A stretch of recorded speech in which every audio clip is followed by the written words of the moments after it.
Et Jacob répondit, je ne te laisserai point aller, que tu ne m'aies béni. Il lui dit, quel est ton nom? Et il répondit, Jacob.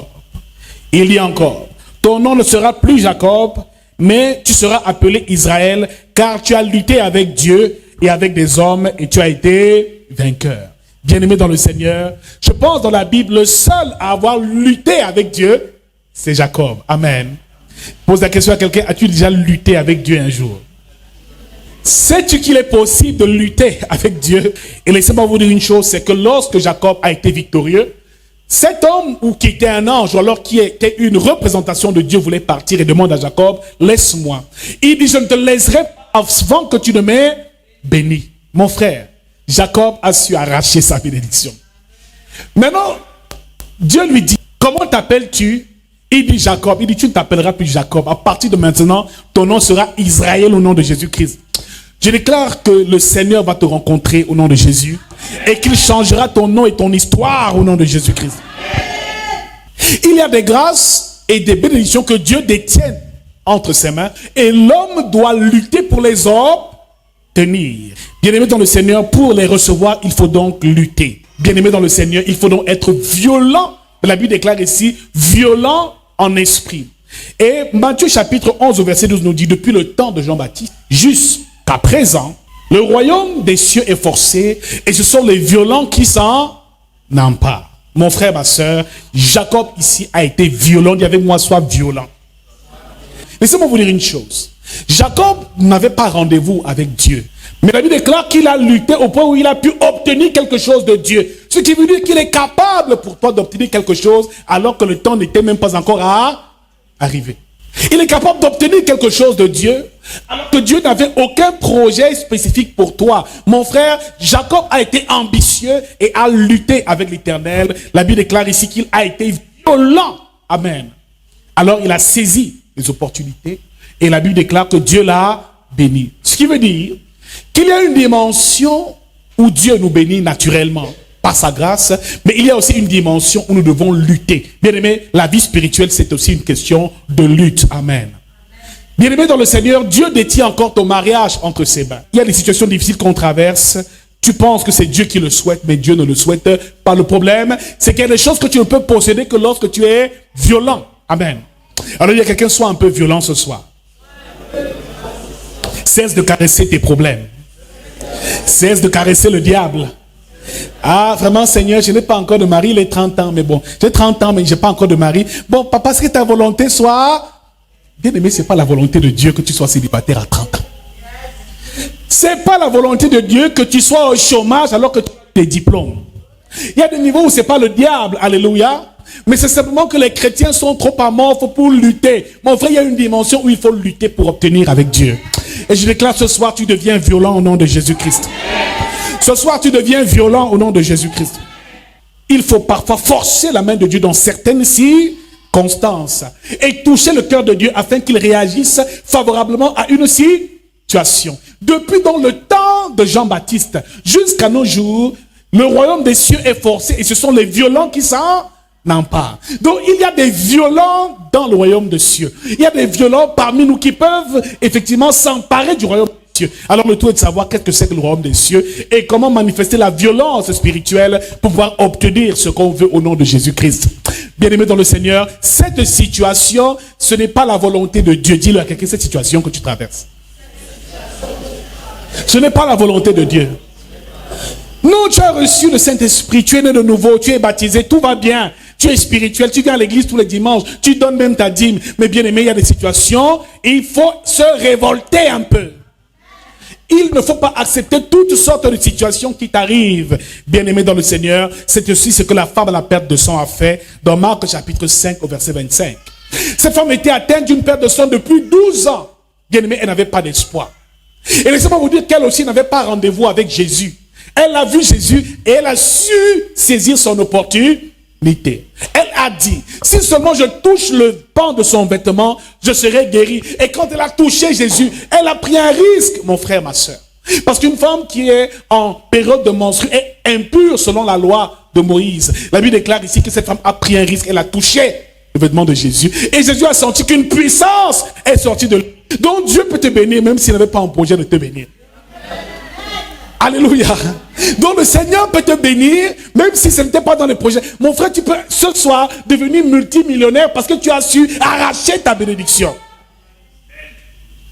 Cette femme, Jésus a demandé, qui m'a touché? On dit, mais Seigneur, il y a tellement de monde ici. Comment peux-tu demander qui t'a touché? Il a senti qu'une force était sortie de lui. Mon frère, je déclare ce soir que la violence va s'accomplir. Et que tu prendras les richesses du royaume des cieux au nom de Jésus-Christ. Alléluia. Dans le livre de Luc, de Marc, autant pour moi, chapitre 10, au verset 6, la Bible déclare que Bartimée était aveugle.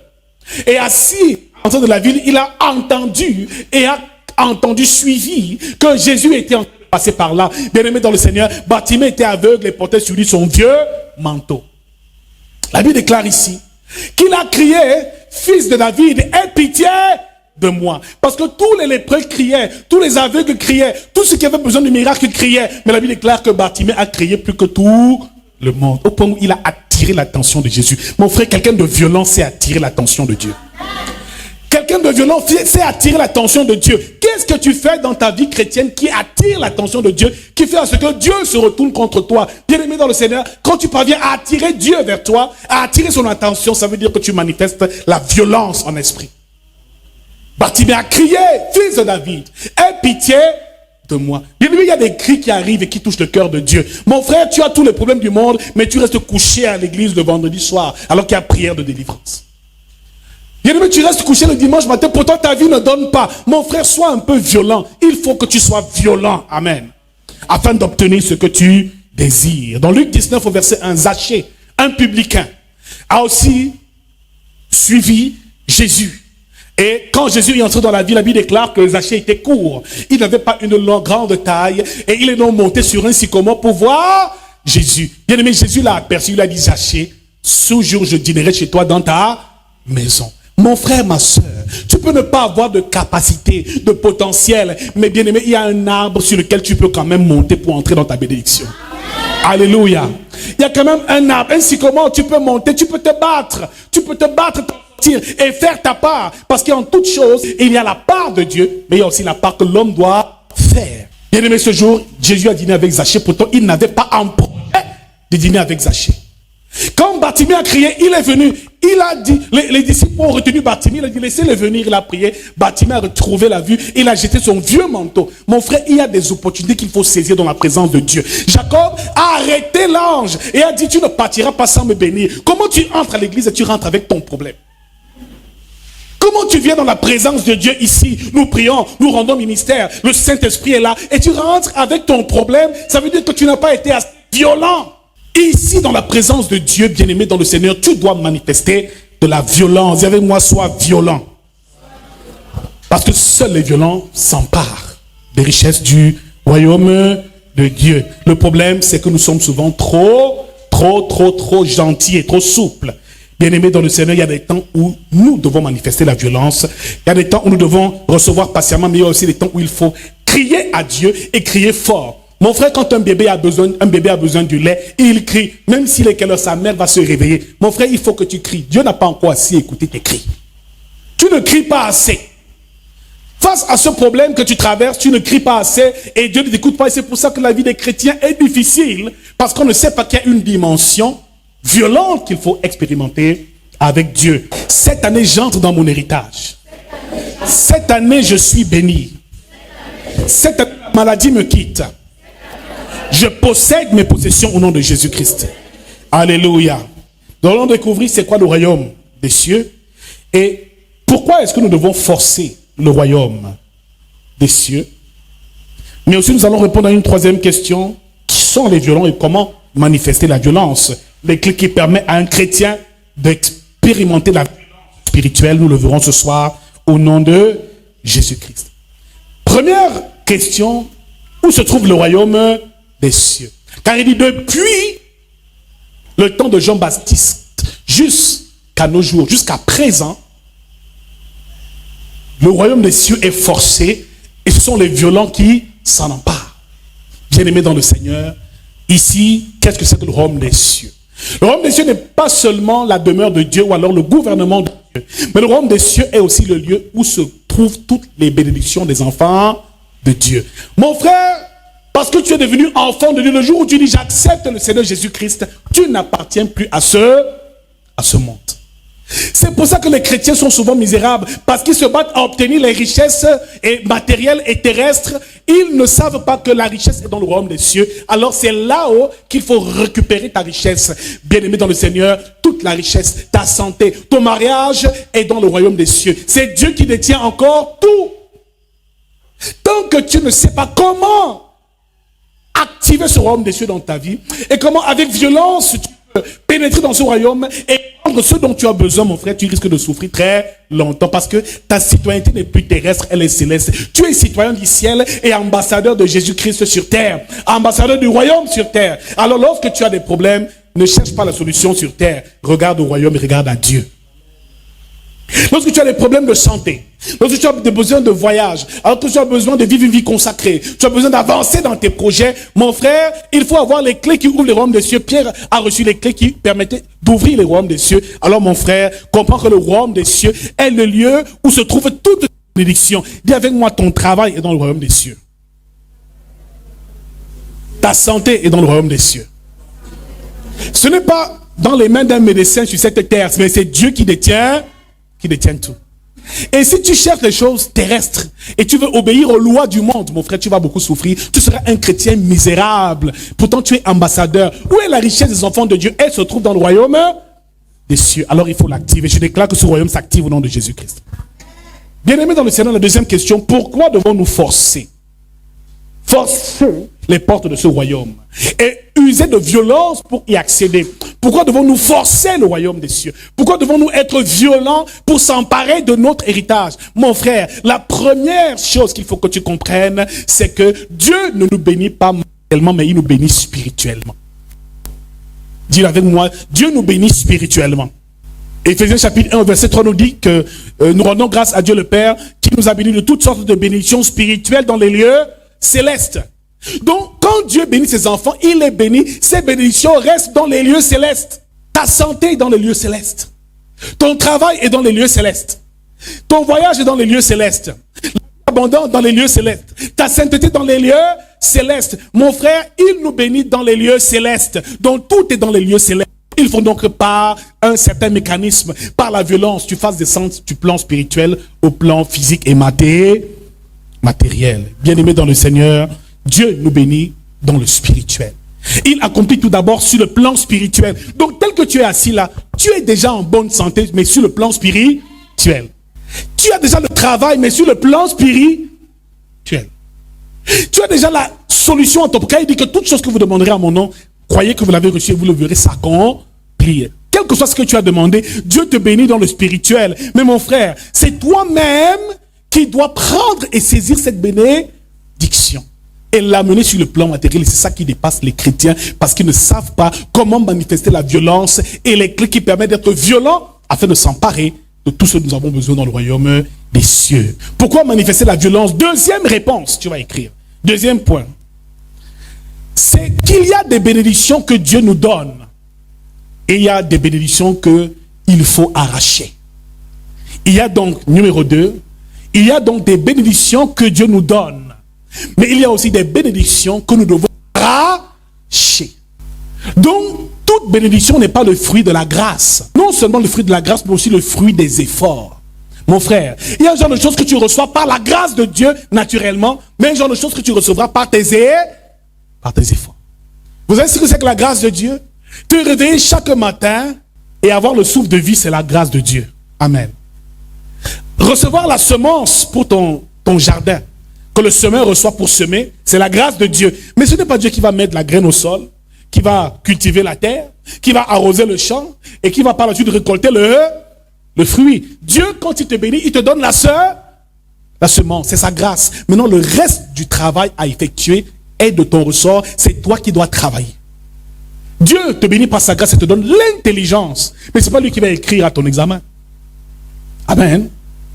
Donc, il y a la part de Dieu, mais il y a aussi la part que l'homme doit effectuer et accomplir pour entrer dans son héritage. Et dit avec moi, je vais faire ma part au nom de Jésus-Christ. Ce qui veut dire que tout ce que Dieu nous donne, l'héritage que nous avons reçu, le sang de Jésus, le Saint-Esprit, la puissance de l'onction, la grâce, la parole de Dieu, toutes ces choses que le Seigneur nous a données en héritage, mon frère, ne peuvent agir que lorsque nous acceptons nous-mêmes de les utiliser.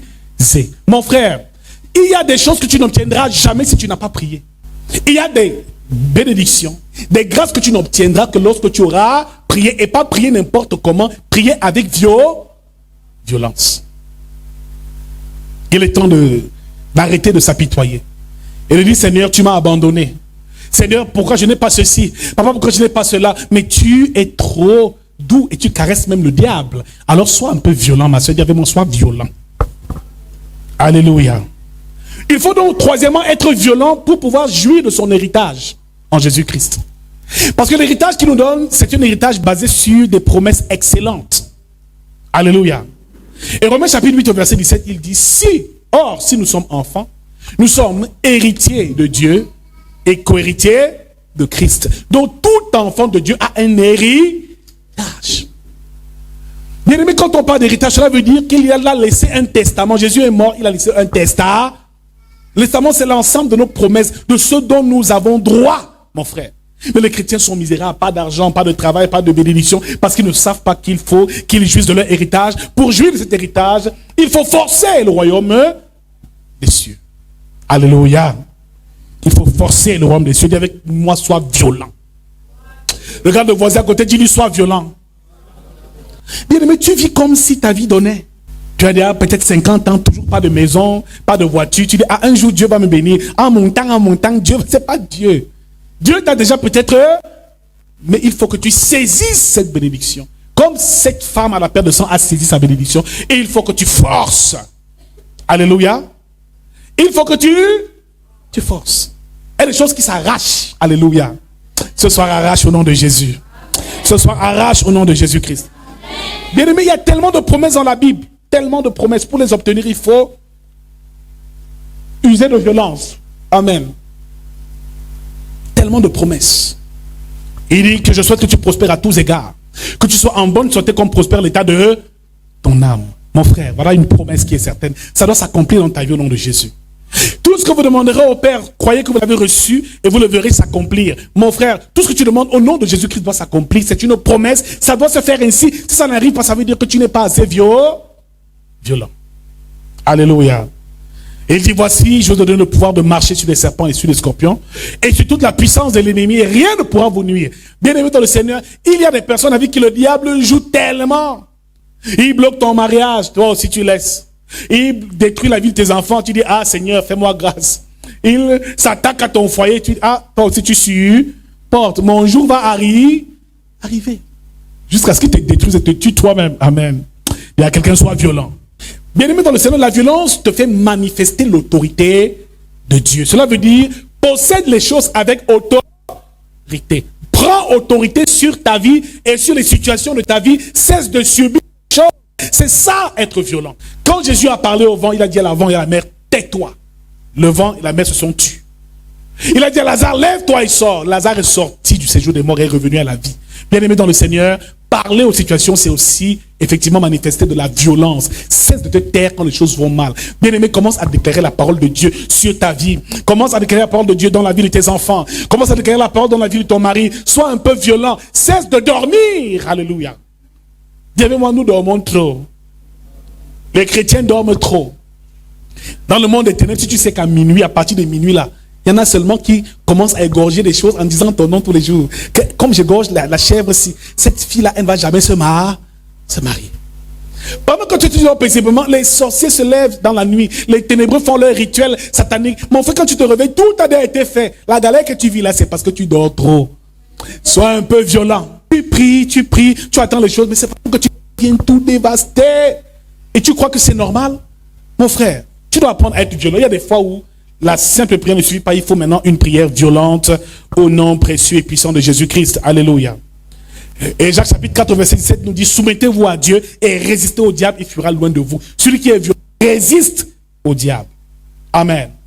Il résiste au diable et il fuit loin de lui. Amen. Comment donc doit se comporter quelqu'un qui est violent en esprit? Quelle est la caractéristique des hommes et des femmes violentes en esprit? Il faut que tu découvres comment est-ce que quelqu'un de violent agit pour pouvoir entrer en possession de ce dont il a besoin. Premier signe d'une personne violente, c'est que la personne violente refuse la situation dans laquelle elle se trouve. C'est une personne qui est révoltée pour sa propre destinée. Mon frère, certains chrétiens ne se révoltent jamais. Bien aimé, il y a un temps où il faut dire trop, c'est trop, assez, c'est assez dans cette situation.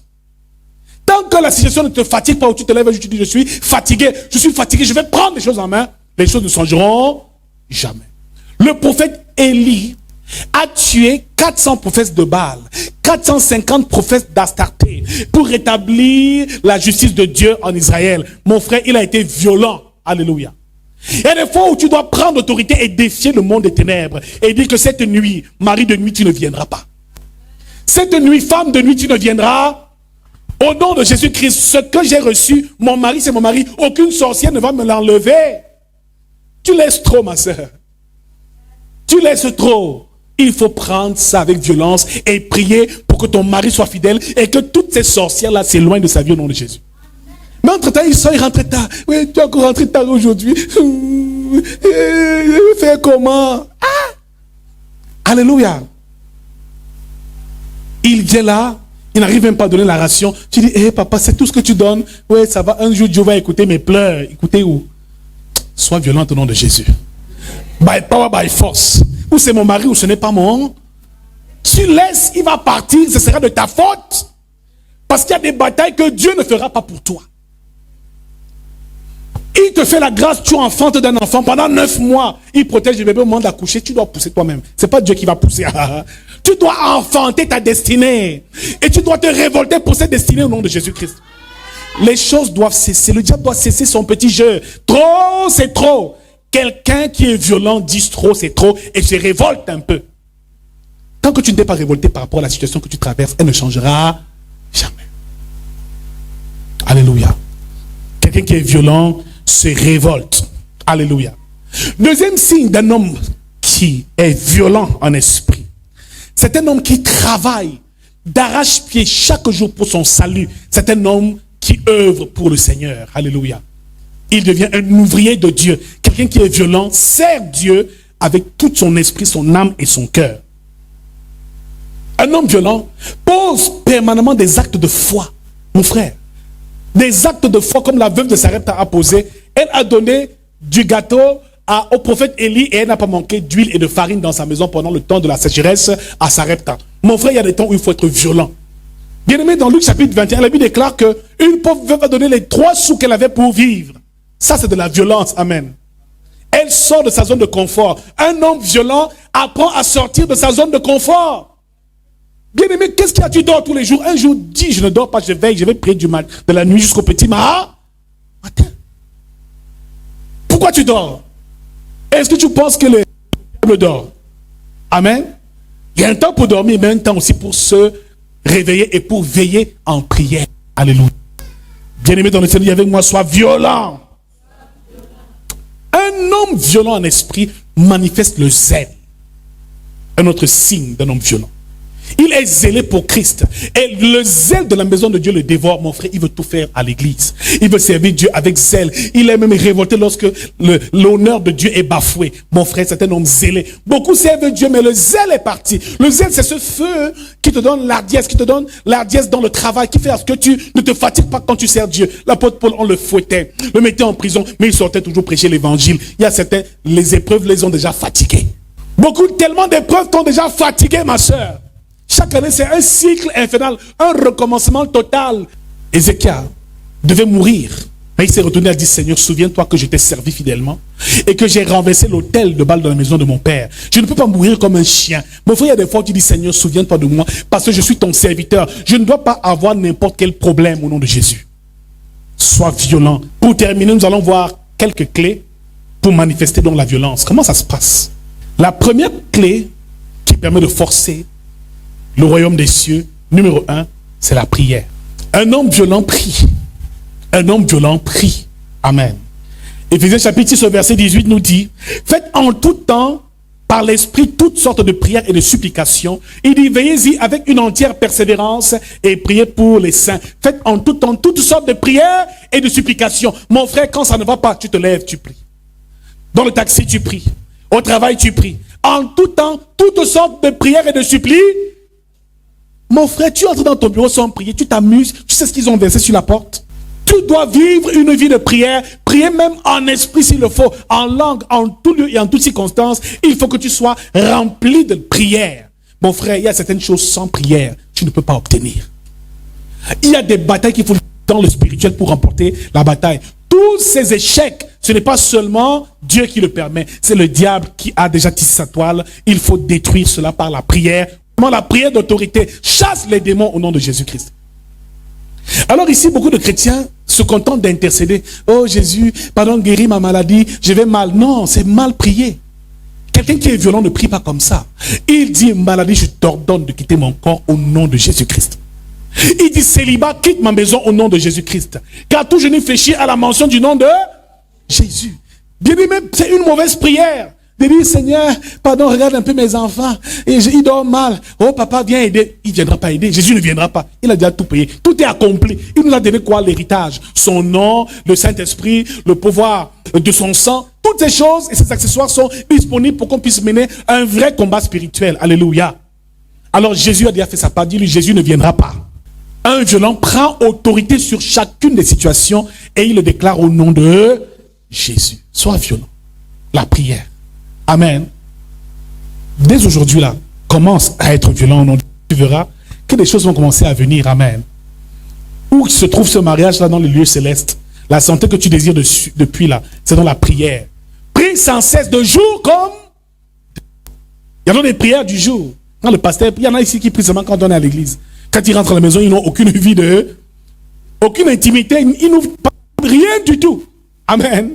Donc, quand tu viens à l'église, déjà, fuis vite. Il attend que tu finisses. Il t'attend là dehors. Les démons t'attendent dès que tu finis. Ils vont prendre un petit café, juste au Carrefour, Colombia. Ils prennent un petit café. Le pasteur finit de faire son cirque. Dès que tu quittes l'église, arrivé au Carrefour, il rentre encore et il s'installe. Alléluia. Mais si tu es permanemment dans le feu de la prière, il ne peut plus s'installer dans ta maison. Que ta maison soit embrasée de prière. Une maison où il n'y a pas la prière entre frères et sœurs, entre père, la mère, les enfants, est une maison dévastée qui sera dévastée par le diable. Et je déclare que la prière reprend dans ta maison au nom de Jésus. Le culte matinal doit se faire dans chaque foyer. Ne laisse pas le diable s'infiltrer. Avant de dormir, vous vous serrez les mains, vous priez, vous déclarez la présence de Dieu et vous chassez tout mauvais esprit et vous dormirez en paix. Bien-aimés dans le Seigneur, quand les bénédictions arriveront, elles atteindront leur cible. Beaucoup ont perdu la grâce parce qu'ils ont perdu le culte matinal. Bien-aimé, dis à quelqu'un, retrouve ta vie de prière. Retrouve la force dans la prière. C'est un soir là, retrouve la force dans la prière. Fatigué. Il n'y a pas de violence ce soir ici, hein? Amen. Mais moi aujourd'hui, je ne donne pas passer en bénédiction au nom de Jésus. Ce soir-là, la prière qu'on va déclarer ici, tu vas crier comme tu n'as jamais.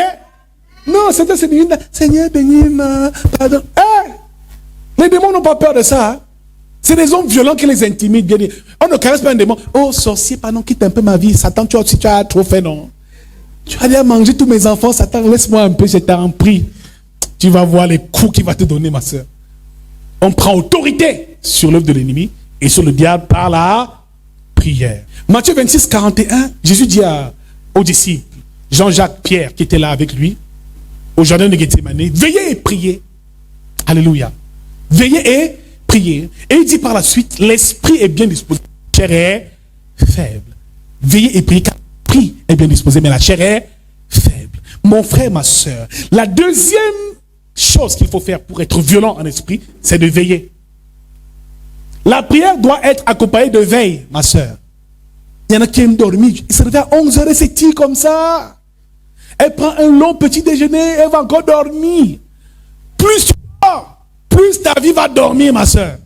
Pendant qu'il dort, tu dors, ils viennent tout dévaster, détruire le mariage, les appels, tu ne peux plus recevoir, le travail, tu n'auras pas. Ils font tout un travail dans la nuit. Alors, il y a des temps où il faut veiller. Mon frère, obtenir sa bénédiction. Donc, te voilà qui a tous les problèmes du monde. Tu fais le passeport depuis, tu ne peux pas voyager. Tu cherches l'enfant depuis, il n'y a pas. Tu veux trouver le travail, c'est bloqué. En attendant, tu dors encore toute une nuit comme si de rien n'était. Et s'il te plaît, même quand on te réveille la nuit, oh, laissez-moi dormir, oh, les sorciers vont bien encore me manger. Alléluia. Dis avec moi, tu dors, ta vie dort. Jésus a dit, veillez et priez. Parce que la prière aussi s'accompagne de veille. Il y a une dimension où tu peux prier normalement. Mais quand ça va mal, augmente le feu de la prière. Mais aussi, au lieu de dormir, commence aussi à veiller pendant une petite période. Jusqu'à ce que ton problème soit réglé. Et bien aimé, il y en a même qui doivent avant de dormir, ils chargent le ventre, le couscous. Ils mangent beaucoup. Amen. Tu manges 3 boules de couscous avant de dormir. Maintenant, quand les sorciers vont te suivre, tu vas courir comment? Dans les rêves. Quand les sorciers vont te suivre la nuit, tu vas courir comment avec 3 boules de couscous? Dis avec moi, sois sérieux. Alléluia. Après, papa, j'ai mangé dans mes rêves. Toujours. Tu charges le ventre comme si tu charges. Pour dormir, tu dors seulement sur le dos parce que tu n'arrives même pas à bien. Ça, c'est quelle façon de vivre ça? Quand tu veilles, bien aimé, fais attention, bien aimé, tôt et commence à veiller sans que ton ventre ne soit trop. Parce que la nourriture donne le sommeil, donne la fatigue. Il y a des frères qui sont spirituels et il dit qu'il est spirituel. Quand tu as chargé le ventre comme ça, comment tu vas courir la nuit? Si les sorciers te poursuivent, tu ne pourras pas détaler, mon ami. Tu es trop lourd. Alléluia. Il y a quelqu'un qui voyage léger au nom de Jésus-Christ. Donc il y a des nuits là, certaines nuits là, il ne faut plus manger. Après la prière, on dit de veiller. Dis avec moi, veille. Alléluia. 3e clé pour être violent, jeûne. Alléluia. Jeûne, ma soeur. Il y a des choses que tu n'obtiendras jamais si tu ne jeûnes pas. Si tu pries, tu n'as pas. Tu veilles, tu n'as pas. Ajoute maintenant la température, le jeûne. Les violences ne sont pas du royaume, non. C'est le jeûne. La violence, c'est le jeûne. Il y en a ici qui passent une année sans me faire un jeûne. On dit même jeûne demi-journée, c'est les problèmes. Papa, j'ai mal à l'estomac. Il y a même un qui m'a fatigué un jour, il vient au bureau. Papa, je veux bien faire ce jeûne, mais j'ai un petit problème. Est-ce que pendant le jeûne, je peux boire un peu de matango? Je lui ai dit, ah, fils, vraiment c'est fort. On prend un jeûne de 7 jours à l'église. Et un frère, il était nouveau, il vient me voir, il dit, papa, vraiment, je vais entrer dans le jeûne, mais j'ai un petit problème là. C'est un peu fort. Je dis, qu'est-ce qui va pas, mon fils? Il dit, papa, je peux jeûner. Non, même s'il faut rien manger, je n'ai pas de pro. Mais il y a une chose que je ne peux pas laisser. Est-ce que je peux quand même me rafraîchir? Je peux boire un peu de matango tout au long de la journée.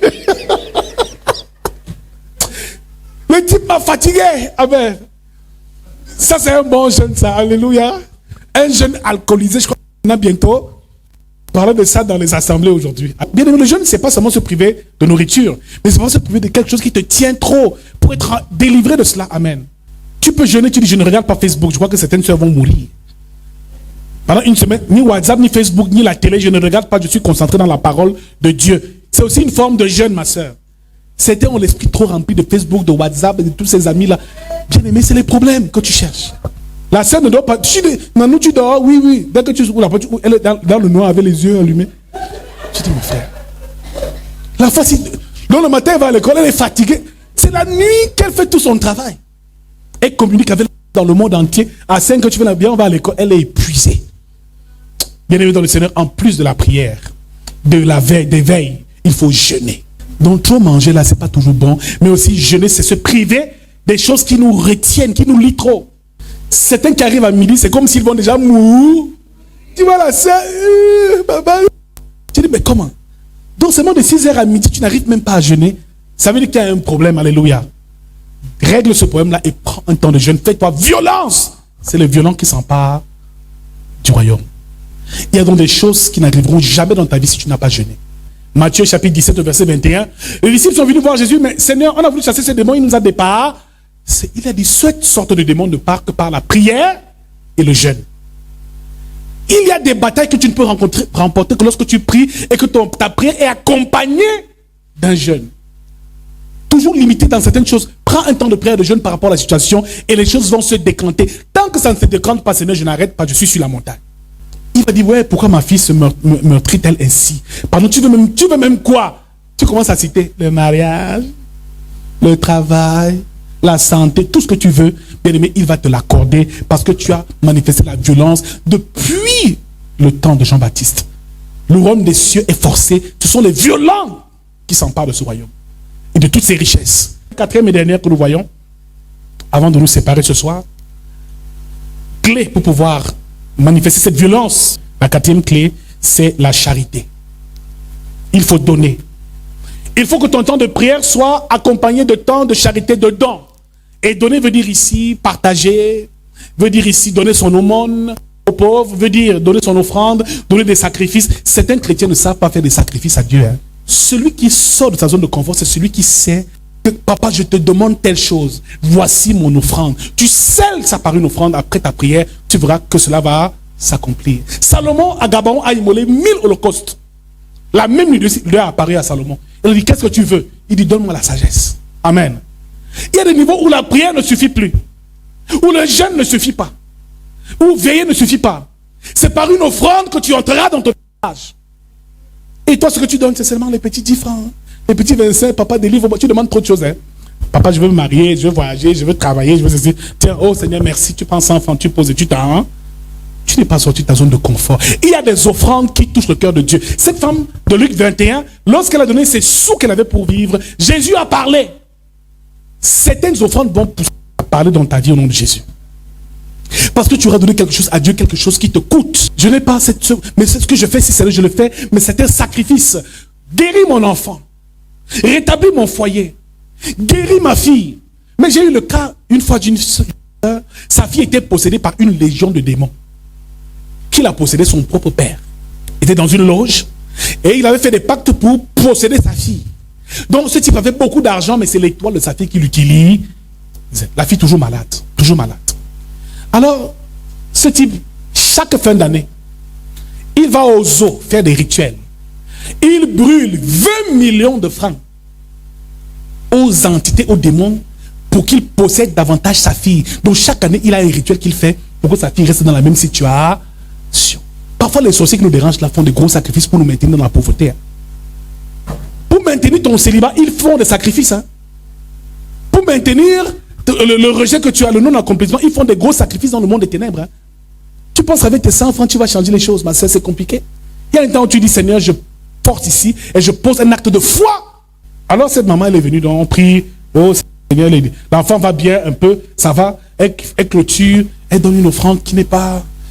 C'est bien, tu as scellé la prière, c'est une bonne chose. Mais il y a un temps où il faut sortir de ta zone de confort. Quand il y a une bataille à livrer, si le jeûne n'a pas marché, la prière n'a pas marché, les veilles n'ont pas marché, peut-être ton offrande va marcher. Elle comprend de quoi nous parlons. Il y a des choses que tu ne peux obtenir que lorsque tu offres à Dieu. Il y a des situations où ce n'est qu'une offrande qui peut rétablir ton ménage, rétablir la santé de tes enfants, rétablir le plan de Dieu pour ta vie. Parfois, il y a des offrandes qui attirent l'attention de Dieu. Ici, manifester la violence veut dire attirer l'attention de Dieu sur soi-même. Quand tu pries avec insistance pour un problème, tu attires son attention. Quand tu jeûnes, tu attires son attention. Quand au lieu de dormir, tu veilles, tu attires son attention. Bien aimé, on a commencé souvent des veillées de prière ici avec le groupe d'intercession. Il faut qu'une fois par mois, toute l'église soit dans la veillée. Alléluia. Tu sacrifies toute une nuit, une seule nuit par mois, pour bénir l'Éternel. Et tout au mois sera béni au nom de Jésus-Christ. Parfois, il y a des choses, des secrets qu'il faut avoir pour vivre une vie spirituelle équilibrée. Donc voilà les 4 points que nous avons commencé à voir sur manifester la violence dans le royaume des cieux et forcer les portes. Qui a été béni ce soir?